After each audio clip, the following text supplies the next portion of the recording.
good morning and welcome to For the Record. Today we're discussing education issues and how programs like the Police Athletic League is helping children achieve their academic success. Today's guest is from the organization. She's Kareen Teasley, Education Coordinator, and we appreciate you coming on the show. Thank you for having me. I think it's wonderful that you guys have an education component to this league. So tell me about the education and the after-school programs. Well, at the Dunn Police Athletic League education program, we've been running for several years now through grants. We offer educational assistance with all students of Harnett County, Johnson County, and Cumberland County, Sampson County. We do not turn away any child that's in need for education. I have 17 years of experience in education and teaching in the middle school. One of my biggest passion is to help our young youth reach their potential. I enjoy what I do.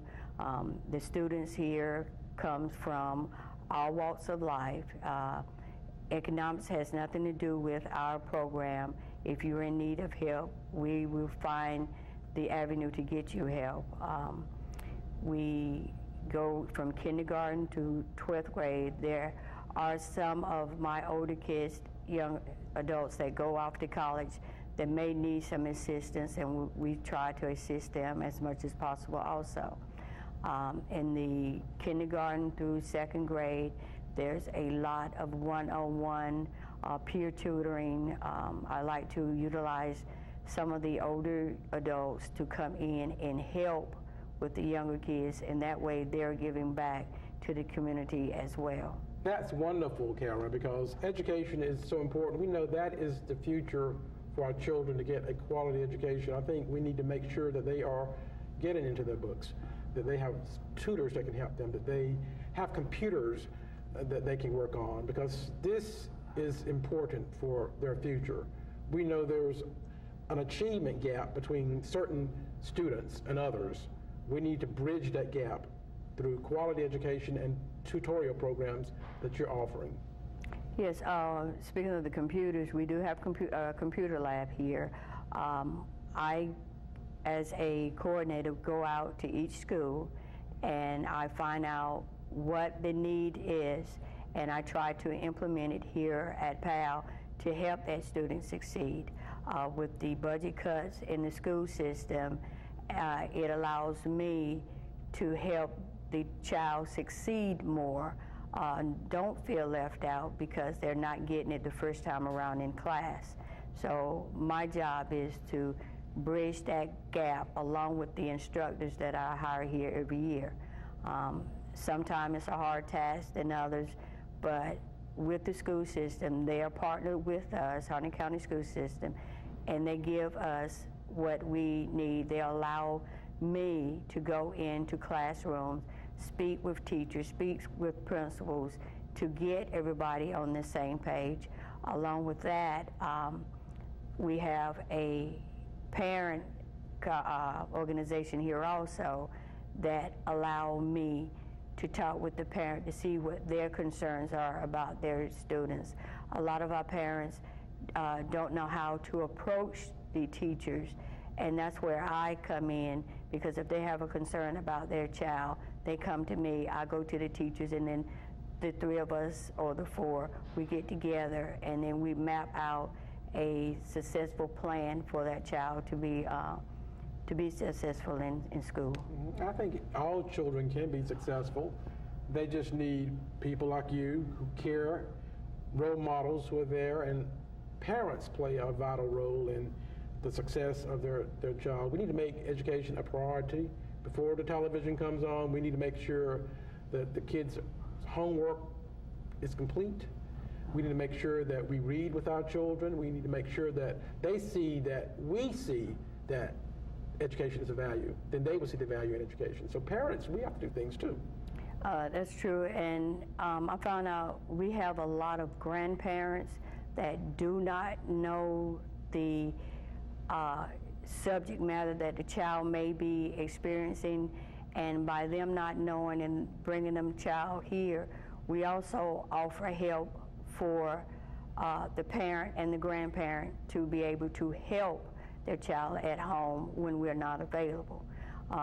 We offered parenting classes.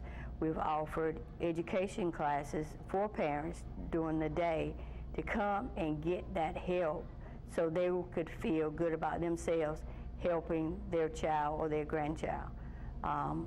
The education window is wide open, and the more help we get, the more volunteers we get, the more children that we can reach out, and the children are our future. And I am so passionate about helping them reach their goals. Is one of my lifelong dreams. I never thought I'd become an educator, but that's what the Lord led me to do, was to educate. And through the Police Athletic League, it has given me an opportunity to reach more children, more parents, and the road is wide open. You know, there's horizon all over, you know. We need more education soldiers like you out in the field who are really passionate and dedicated to young people and ensuring that they get a quality education, because a quality education, you got to have it these days. I mean, you have to finish high school, you need to go on to college or trade school. You need to get that education behind you, because the world is a different place than it was 20 years ago. Stay with us. We'll come back and talk more about education issues and how you can get involved with the PAL program right after these messages.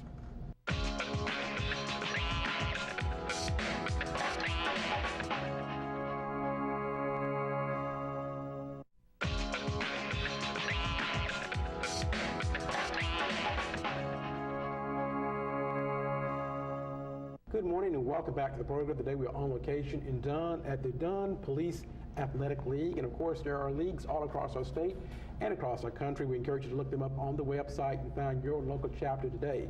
In this segment, we're talking about education issues and how the league is really impacting youth in the education arena. Today's guest is the education coordinator here at this facility. She's Kareen Teasley, and we appreciate Kareen for stopping by to talk about this. And let's talk more about the various subject matters you actually offer here through these tutorial programs. Like I said, we do kindergarten through 12th grade. We do language arts for the younger students. We have math, all anywhere from basic math to algebra, geometry. We also do the social studies. We're real big on the computer science, since technology is the way of the future, and we're now implementing the STEM program here at PAL. We're also introducing the robotics. We're teaming up with the 4-H Cooperative Extension in Lillington with Kitchen Sanders to help implement the robotic program. I'm taking classes this summer, so I will be able to teach it in the fall to our students. And that's one of the things that we're looking to get into because of technology, learning to program a computer other than the social networks. Our students need to know the ins and outs of the computer, because that is our future also. We're teaching, some students want to learn about the medical field. So I go out and I seek someone in the medical field to come out and speak, to let them know exactly what needs to be done to get to that level, what type of classes you need to take in college, what the work hours are. And every job is not all about the money. You have to have a passion to do what you want to do. It's a lot of things going on. I'm so glad that you are highlighting the STEM areas: science, technology, engineering, math. We need more people to go into those fields, and I think it's great that you're giving a basis, a foundation to these young people. Hey, I want to be a scientist. I want to be a technician. I want to be an engineer. I want to be a mathematician. You know, everybody can't be a basketball player. Everybody can't be a musician. But there are other fields that we need to open the doors of our youth to.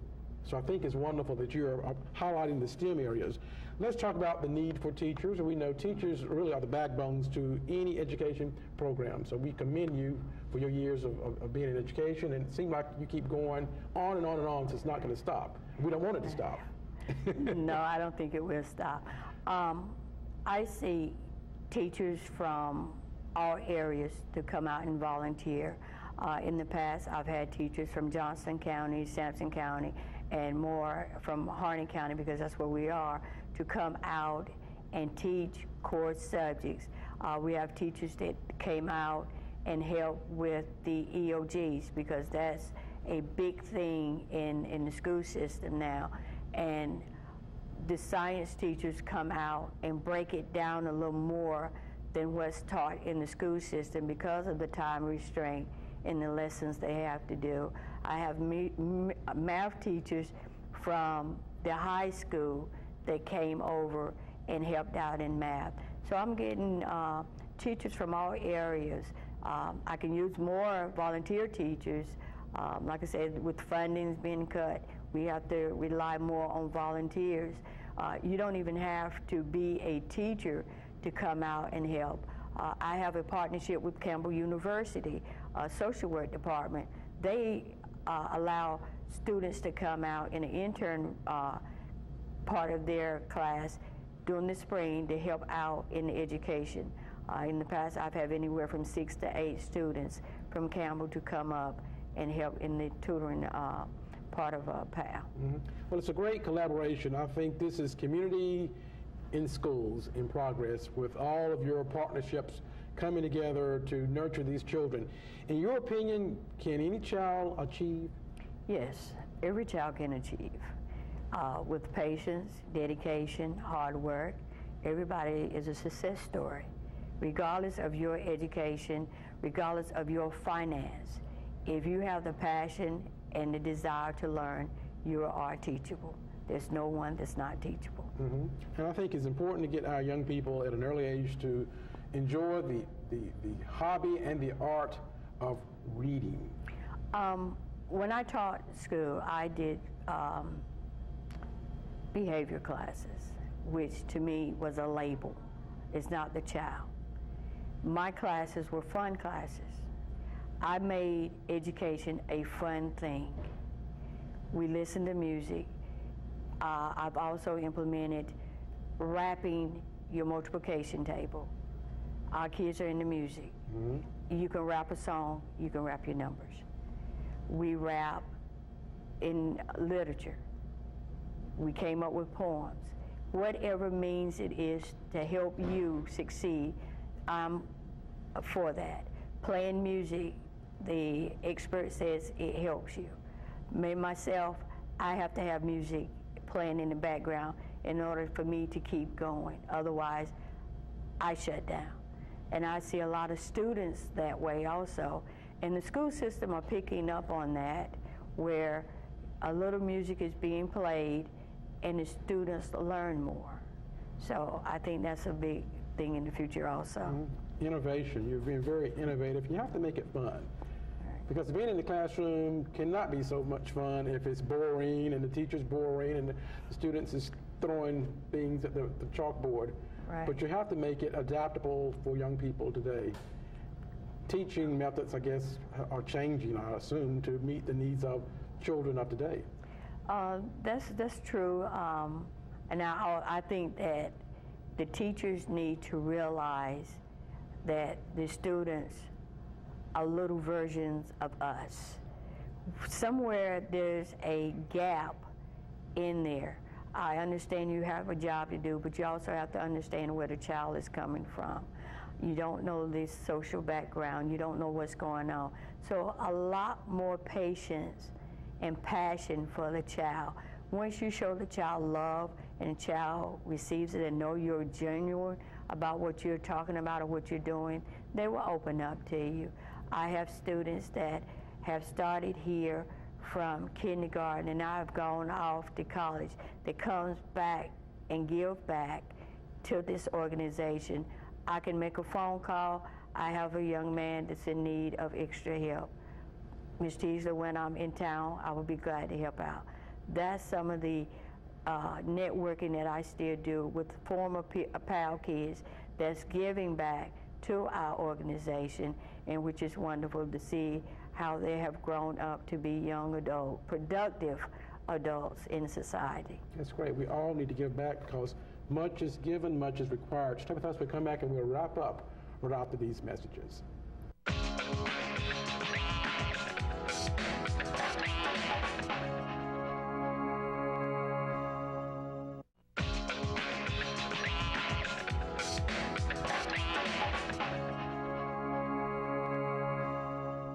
Good morning and welcome back to the program. Today we're discussing education issues with Kareen Teasley from the PAL organization here in Dunn, and they have an education component to their organization, and I think it's so inspiring, and I think it's wonderful you are bringing grandparents into this, because we know studies reveal that more and more grandparents are now becoming parents to their grandchildren, so they need all the help they can.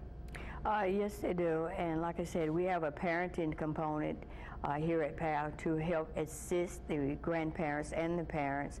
Like I said, the grandparents are raising, and most of those grandparents are in their 60s or 70s, and with technology that they're not comfortable with or familiar with, we're here to help them teach their grandchildren how to be successful using technology.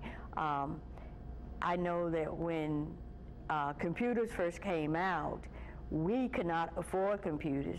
We did have a few in school, but there was only limited people that could touch the computers. Now here at the Police Athletic League, we have a computer lab that we offer to our parents and grandparents to come out and learn what their child is doing on the computer. Be familiar with the social networks. Be familiar with the sites that they go on. Monitor your child on the computer. You don't know who's on it on the other end. With our grandparents, teaching them also some of the math, the shortcuts. They didn't grow up using calculators, TI 87 or 97 or whatever. Now that's what they're using in elementary school, and some of the grandparents are lost. We can teach them what website to go to. They can go on and learn at their pace also. The grandparents have a big job to do in raising grandkids. Like my mom used to say, kids aren't like what they used to be, meaning that we used to sit down and read books, whereas now, instead of the child sitting down reading the book, they're reading it on a Kindle or they're reading it on the laptop or the computers. Grandparents have to have the knowledge to know how to teach them to use these things. Mm-hmm. And you guys are giving those grandparents an opportunity to learn technology, to become tech savvy, because we all have to nowadays. I mean, right. The young people know this stuff, but the older people need to get into the technology too, because it's really, it is the future. It is now. Right. So you're behind the times if you're not computer savvy. What do you like most about your job? You've been working here for so many years, making a powerful impact in this organization and in the community and in the lives of young people. I love the children. Regardless of what size they are, what age they are. My passion is to help children. They are our future. I love to see it once they learn something and say, well, Ms. Teasley, you taught me a shortcut. Now I understand. The gratification of seeing one that I started out with that has gone on to college, have their kids. I've taught kids in middle school that now I'm teaching their kids here at PAL, and it's a wonderful thing that they can come back and talk positive about the things that I've done in their lives with their children, and go, if you need to know it, Ms. Teasley can teach it to you. And that makes me feel real good, knowing that they have that much respect for me to teach their child also. Well, we do. Teaching is a very noble profession. It somehow has lost its glitz and glamour. When I was growing up, teachers were very special. And in our community, as you know, teacher was very highly respected. The profession was highly respected. And I think we need to get back to that. We need to increase the pay.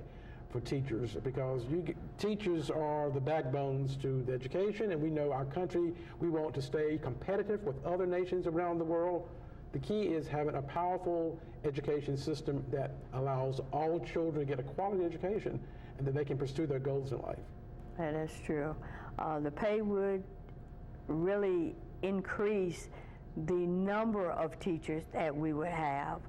Like I said, with budget cuts, teachers can't make a living off of what they're getting paid. They have the passion, but you also have a life to live. And if we can get the fundings for better teachers, more education programs, more after-school programs, or even the private sector for kids, it would be wonderful. Like I said, my passion is kids. I love kids.